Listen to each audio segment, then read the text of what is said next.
नमस्कार। Spread piece channel में आपका स्वागत है। आज हम आपको सुनाएंगे मुंशी प्रेमचंद की एक खूबसूरत कहानी, वैर का अंत। रामेश्वर राय अपने बड़े भाई के शव को खाट से नीचे उतारते हुए भाई से बोले, तुम्हारे पास कुछ रुपए हों तो लाओ, दाह क्रिया की फिक्र करें, मैं बिल्कुल खाली हाथ हूं। छोटे भाई का नाम विश्वेश्वर राय था। वह एक जमींदार के कारिंदा थे। आमदनी अच्छी थी। बोले, आधे रुपये मुझसे ले लो, आधे तुम निकालो। रामेश्वर, मेरे पास रुपये नहीं है। विश्वेश्वर, तो फिर इनके हिस्से का खेत रेहन रख दो। रामे, तो जाओ कोई महाजन ठीक करो, देर न लगे। विश्वेश्वर राय ने अपने एक मित्र से कुछ रुपए उधार लिए। उस वक्त का काम चला। पीछे फिर कुछ रुपए लिए, खेत की लिखा पर ही कर दी। कुल 5 बीघे जमीन थी। 300 रुपया मिले। गांव के लोगों का अनुमान है कि क्रियाकर्म में मुश्किल से 100 रुपया उठे होंगे। पर विश्वेश्वर राय ने षोडशी के दिन 301 रुपया का लेखा भाई के सामने रख दिया। रामेश्वर राय ने चकित होकर पूछा, सब रुपये उठ गए? विश्वे, क्या मैं इतना नीच हूं कि करने के रुपये भी कुछ उठा रखूंगा? किसको यह धन पचेगा? रामे, नहीं, मैं तुम्हें बेईमान नहीं बनाता, खाली पूछता था। विश्वे, कुछ शक हो तो जिस बनिए से चीजें ली गई हैं उससे पूछ लो। साल भर के बाद एक दिन विश्वेश्वर राय ने भाई से कहा, रुपए हों तो लाओ, खेत छुड़ा लें। रामे, मेरे पास रुपये कहां से आए? घर का हाल तुमसे छिपा थोड़े ही है। विश्वे, तो मैं सब रुपये देकर जमीन छोड़ाए लेता हूं। जब तुम्हारे पास रुपये हों, आधा देकर अपनी आधी जमीन मुझसे ले लेना। रामे, अच्छी बात है, छुड़ा लो। 30 साल गुजर गए। विश्वेश्वर राय जमीन को भोगते रहे। उसे खाद गोबर से खूब सजाया। उन्होंने निश्चय कर लिया था कि यह जमीन न छोड़ूंगा। मेरा तो इस पर मौरूसी हक हो गया। अदालत से भी कोई नहीं ले सकता। रामेश्वर राय ने कई बार यत्न किया कि रुपये देकर अपना हिस्सा ले लें, पर 30 साल में वे कभी 150 रुपया जमा न कर सके। मगर रामेश्वर राय का लड़का जागेश्वर कुछ संभल गया। वह गाड़ी लादने का काम करने लगा था और इस काम में उसे अच्छा नफा भी होता था। उसे अपने हिस्से की रात दिन चिंता रहती थी। अंत में उसने रात दिन श्रम करके यथेष्ट धन बटोर लिया और एक दिन चाचा से बोला, काका, अपने रुपये ले लीजिए, मैं अपना नाम चढ़वा लूं। विश्वे, अपने बाप के तुम ही चतुर बेटे नहीं हो? इतने दिनों तक कान न हिलाए। जब मैंने जमीन सोना बना लिया तब हिस्सा बांटने चले हो? तुमसे मांगने तो नहीं गया था। जागे, तो अब जमीन न मिलेगी। रामे, भाई का हक मारकर कोई सुख ही नहीं रहता। विश्वे, जमीन हमारी है, भाई की नहीं। जागे, तो आप सीधे न दीजिएगा। विश्वे, न सीधे दूंगा न टेढ़े से दूंगा। अदालत करो। जागे, अदालत करने की मुझे सामर्थ्य नहीं है, पर इतना कह देता हूं कि जमीन चाहे मुझे न मिले, पर आपके पास न रहेगी। विश्वे, यह धमकी जाकर किसी और को दो। जागे, फिर यह न कहिएगा कि भाई होकर वैरी हो गया। विश्वे, 1000 गांठ में रखकर तब जो कुछ जी में आए करना। जागे, मैं गरीब आदमी 1000 रुपये कहां से लाऊंगा, पर कभी कभी भगवान दीनों पर दयालु हो जाते हैं। विश्वे, मैं इस डर से बिल नहीं खोद रहा हूं। रामेश्वर राय तो चुप ही रहा, पर जागेश्वर इतना क्षमाशील न था। वकील से बातचीत की। वह अब आधी नहीं, पूरी जमीन पर दांत लगाए हुए था। मृत सिद्धेश्वर राय के एक लड़की तपेश्वरी थी। अपने जीवन काल में वे उसका विवाह कर चुके थे। उसे कुछ मालूम ही न था कि बाप ने क्या छोड़ा और किसने लिया। क्रियाकर्म अच्छी तरह हो गया। वह इसी में खुश थी। षोडशी में आई थी, फिर ससुराल चली गई। 30 वर्ष हो गए, न किसी ने बुलाया न वह मैके आई। ससुराल की दशा भी अच्छी न थी। पति का देहांत हो चुका था। लड़के भी अल्प वेतन पर नौकर थे। जागेश्वर ने अपनी फूफी को उभारना शुरू किया। वह उसी को मुद्दई बनाना चाहता था। तपेश्वरी ने कहा, बेटा, मुझे भगवान ने जो दिया है उसी में मग्न हूं। मुझे जगह जमीन न चाहिए। मेरे पास अदालत करने को धन नहीं है। जागे, रुपये मैं लगाऊंगा, तुम खाली दावा कर दो। तपेश्वरी भैया तुम्हें खड़ा कर किसी काम का न रखेंगे। जागे, यह नहीं देखा जाता कि वे जायदाद लेकर मजे उड़ावें और हम मुंह ताकें। मैं अदालत का खर्च दे दूंगा, इस जमीन के पीछे बिक जाऊंगा, पर उनका गला न छोड़ उठूंगा। तपेश्वरी, अगर जमीन मिल भी गई तो तुम अपने रुपयों के एवज में ले लोगे, मेरे हाथ क्या लगेगा? मैं भाई से क्यों बुरी बनूं? जागे, जमीन आप ले लीजिएगा, मैं केवल चाचा साहब का घमंड तोड़ना चाहता हूं। तपेश्वरी, अच्छा जाओ, मेरी तरफ से दावा कर दो। जागेश्वर ने सोचा, जब चाचा साहब की मुट्ठी से जमीन निकल आएगी तब मैं 10-5 रुपये साल पर इनसे ले लूंगा। इन्हें अभी कौड़ी नहीं मिलती, जो कुछ मिलेगा उसी को बहुत समझेंगी। दूसरे दिन दावा कर दिया। मुंसिफ के इजलास में मुकदमा पेश हुआ। विश्वेश्वर राय ने सिद्ध किया कि तपेश्वरी सिद्धेश्वर की कन्या ही नहीं है। गांव के आदमियों पर विश्वेश्वर राय का दबाव था। सब लोग उससे रुपए पैसे उधार ले जाते थे, मामले मुकदमे में उनसे सलाह लेते। सबने अदालत में बयान किया कि हम लोगों ने कभी तपेश्वरी को नहीं देखा, सिद्धेश्वर के कोई लड़की ही न थी। जागेश्वर ने बड़े बड़े वकीलों से पैरवी कराई, बहुत धन खर्च किया, लेकिन मुंसिफ ने उसके विरुद्ध फैसला सुनाया। बेचारा हताश हो गया। विश्वेश्वर की अदालत में सबसे जान पहचान थी। जागेश्वर को जिस काम के लिए मुट्ठियों रुपये खर्च करने पड़ते थे, वह विश्वेश्वर मुरौवत में करा लेता। जागेश्वर ने अपील करने का निश्चय किया। रुपये न थे, गाड़ी बैल बेच डाले। अपील हुई, महीनों मुकदमा चला। बेचारा सुबह से शाम तक कचहरी के अमलों और वकीलों की खुशामद किया करता। रुपये भी उठ गए, महाजनों से आड़ लिया। 12 अब की उसकी डिग्री हो गई। 500 का बोझ सिर पर हो गया था, पर अब जीत ने आंसू पोंछ दिए। विश्वेश्वर ने हाईकोर्ट में अपील की। जागेश्वर को अब कहीं से रुपये न मिले। विवश होकर अपने हिस्से की जमीन रेहन रखी। फिर घर बेचने की नौबत आई, यहां तक कि स्त्रियों के गहने भी बिक गए। अंत में हाईकोर्ट से भी उसकी जीत हो गई। आनंदोत्सव में बची खुची पूंजी भी निकल गई। 1000 पर पानी फिर गया। हां, संतोष यही था कि ये 5 बीघे मिल गए। तपेश्वरी क्या इतनी निर्दय हो जाएगी कि थाली मेरे सामने से खींच लेगी? लेकिन खेतों पर अपना नाम छड़ते ही तपेश्वरी की नीयत बदली। उसने एक दिन गांव में आकर पूछताछ की तो मालूम हुआ कि 5 बीघे 100 रुपया में उठ सकते हैं। लगान केवल 25 रुपया था, 75 रुपया साल का नफा था। इस रकम ने उसे विचलित कर दिया। उसने असामियों को बुलाकर उनके साथ बंदोबस्त कर दिया। जागेश्वर राय हाथ मलता रह गया। आखिर उससे न रहा गया। बोला, फूफी जी, आपने जमीन तो दूसरों को दे दी, अब मैं कहां जाऊं? तपेश्वरी बेटा, पहले अपने घर में दिया जलाकर तब मस्जिद में जलाते हैं। इतनी जगह मिल गई तो मैके से नाता हो गया, नहीं तो कौन पूछता? जागे, मैं तो उजड़ गया। तपेश्वरी जिस लगान पर और लोग ले रहे हैं उसमें 2-4 रुपये कम करके तुम ही क्यों नहीं ले लेते? तपेश्वरी तो 2-4 दिन में विदा हो गई। रामेश्वर राय पर वज्रपात सा हो गया। बुढ़ापे में मजदूरी करनी पड़ी।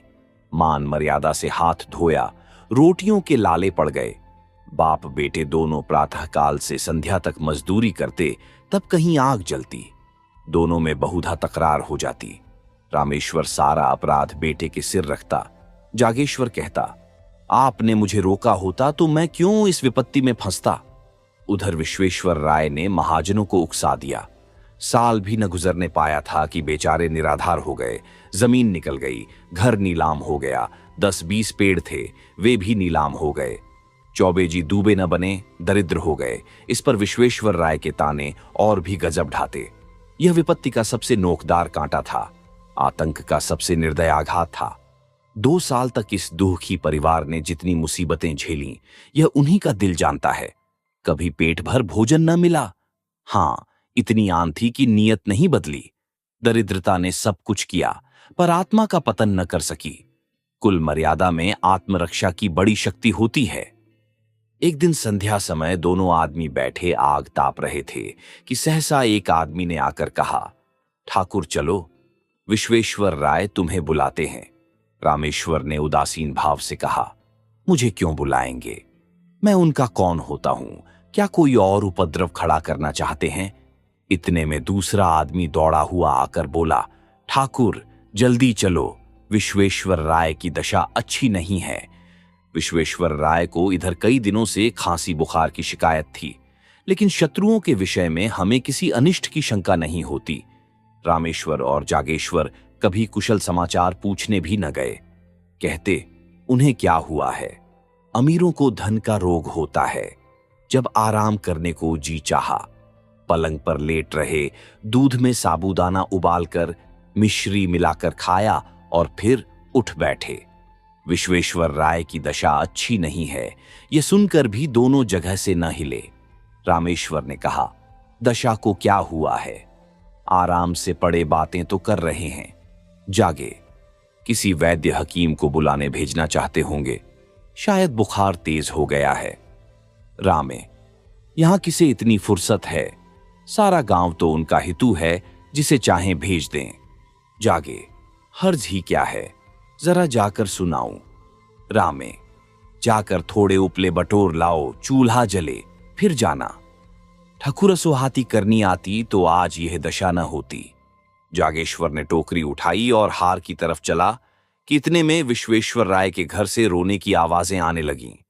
उसने टोकरी फेंक दी और दौड़ा हुआ चाचा के घर में जा पहुंचा। देखा तो उन्हें लोग चारपाई से नीचे उतार रहे थे। जागेश्वर को ऐसा जान पड़ा, मेरे मुंह में कालिख लगी हुई है। वह आंगन से दालान में चला आया और दीवार में मुंह छिपाकर रोने लगा। युवावस्था आवेशमय होती है, क्रोध से आग हो जाती है तो करुणा से पानी भी हो जाती है। विश्वेश्वर राय की 3 बेटियां थीं, उनके विवाह हो चुके थे। 3 पुत्र थे, वे अभी छोटे थे। सबसे बड़े की उम्र 10 वर्ष से अधिक न थी। माताजी जीवित थीं, खाने वाले तो 4 थे, कमाने वाला कोई न था। देहात में जिसके घर में दोनों जून चूल्हा जले, वह धनी समझा जाता है। उसके धन के अनुमान में भी अत्युक्ति से काम लिया जाता है। लोगों का विचार था कि विश्वेश्वर राय ने हजारों रुपए जमा कर लिए हैं, पर वहां वास्तव में कुछ न था। आमदनी पर सबकी निगाह रहती है, खर्च को कोई नहीं देखता। उन्होंने लड़कियों के विवाह खूब दिल खोलकर किए थे। भोजन वस्त्र में, मेहमानों और नातेदारों के आदर सत्कार में उनकी सारी आमदनी गायब हो जाती थी। अगर गांव में अपना रोब जमाने के लिए 200-400 रुपयों का लेन देन कर लिया था तो कई महाजनों का कर्ज भी था। यहां तक कि छोटी लड़की के विवाह में अपनी जमीन गिरों रख दी थी। साल भर तक तो विधवा ने ज्यों-त्यों करके बच्चों का भरण पोषण किया, गहने बेचकर काम चलाती रही। पर जब यह आधार भी न रहा तब कष्ट होने लगा। निश्चय किया कि तीनों लड़कों को तीनों कन्याओं के पास भेज दूं। रही अपनी जान, उसकी क्या चिंता। तीसरे दिन भी पांव भर आटा मिल जाएगा तो दिन कट जाएंगे। लड़कियों ने पहले तो भाइयों को प्रेम से रखा, किंतु 3 महीने से ज्यादा कोई न रख सकी। उनके घर वाले चिढ़ते थे और अनाथों को मारते थे। लाचार हो माता ने लड़कों को बुला लिया। छोटे छोटे लड़के दिन दिन भर भूखे रह जाते। किसी को कुछ खाते देखते तो घर में जाकर मां से मांगते, फिर मां से मांगना छोड़ दिया। खाने वालों ही के सामने जाकर खड़े हो जाते और क्षुधित नेत्रों से देखते। कोई तो मुट्ठी भर चबेना निकाल कर दे देता, पर प्रायः लोग दुत्कार देते थे। झाड़ों के दिन थे, खेतों में मटर की फलियां लगी हुई थीं। एक दिन तीनों लड़के खेत में घुसकर मटर उखाड़ने लगे। किसान ने देख लिया, दयावान आदमी था। खुद एक बोझा मटर उखाड़कर विश्वेश्वर राय के घर पर लाया और ठकुराइन से बोला, काकी, लड़कों को डांट दो, किसी के खेत में न जाया करें। जागेश्वर राय उसी समय अपने द्वार पर बैठा चिलम पी रहा था। किसान को मटर लाते देखा, तीनों बालक पिल्लों की भांति पीछे पीछे दौड़े चले आते थे। उसकी आंखें सजल हो गईं। घर में जाकर पिता से बोला, चाची के पास अब कुछ नहीं रहा, लड़के भूखों मर रहे हैं। रामे, तुम त्रिया चरित्र नहीं जानते, यह सब दिखावा है। जन्म भर की कमाई कहां उड़ गई। जागे, अपना काबू चलते हुए कोई लड़कों को भूखों नहीं मार सकता। रामे, तुम क्या जानो, बड़ी चतुर औरत है। जागे, लोग हमी लोगों को हंसते होंगे। रामे, हंसी की लाज है तो जाकर छां कर लो, खिलाओ पिलाओ है दम। जागे, न भरपेट खाएंगे, आधे ही पेट सही। बदनामी तो न होगी, चाचा से लड़ाई थी, लड़कों ने हमारा क्या बिगाड़ा है। रामे, वह चुड़ैल तो अभी जीती है ना। जागेश्वर चला आया। उसके मन में कई बार यह बात आई थी कि चाची को कुछ सहायता दिया करूं, पर उनकी जली कटी बातों से डरता था। आज से उसने एक नया ढंग निकाला है। लड़कों को खेलते देखता तो बुला लेता, कुछ खाने को दे देता। मजूरों को दोपहर की छुट्टी मिलती है। अब वह अवकाश के समय काम करके मजूरी के पैसे कुछ ज्यादा पा जाता। घर चलते समय खाने की कोई न कोई चीज लेता आता और अपने घर वालों की आंख बचाकर उन अनाथों को दे देता। धीरे धीरे लड़के उससे इतने हिल मिल गए कि उसे देखते ही भैया भैया कहकर दौड़ते, दिन भर उसकी राह देखा करते। पहले माता डरती थी कि कहीं मेरे लड़कों को बहलाकर ये महाशय पुरानी अदावत तो नहीं निकालना चाहते हैं। वह लड़कों को जागेश्वर के पास जाने और उससे कुछ लेकर खाने से रोकती, पर लड़के शत्रु और मित्र को बूढ़ों से ज्यादा पहचानते हैं। लड़के मां के मना करने की परवाह न करते, यहां तक कि शनैः शनैः माता को भी जागेश्वर की सहृदयता पर विश्वास आ गया। एक दिन रामेश्वर ने बेटे से कहा, तुम्हारे पास रुपए बरह गए हैं तो 4 पैसे जमा क्यों नहीं करते? लुटाते क्यों हो? जागे, मैं तो एक एक कौड़ी की किफायत करता हूं। रामे, जिन्हें अपना समझ रहे हो वे एक दिन तुम्हारे शत्रु होंगे। जागे, आदमी का धर्म भी तो कोई चीज है। पुराने वैर पर एक परिवार की भेंट नहीं कर सकता। मेरा बिगड़ता ही क्या है, यही न रोज घंटे 2 घंटे और मेहनत करनी पड़ती है। रामेश्वर ने मुंह फेर लिया। जागेश्वर घर में गया तो उसकी स्त्री ने कहा, अपने मन की ही करते हो, चाहे कोई कितना ही समझाए। पहले घर में आदमी दिया जलाता है।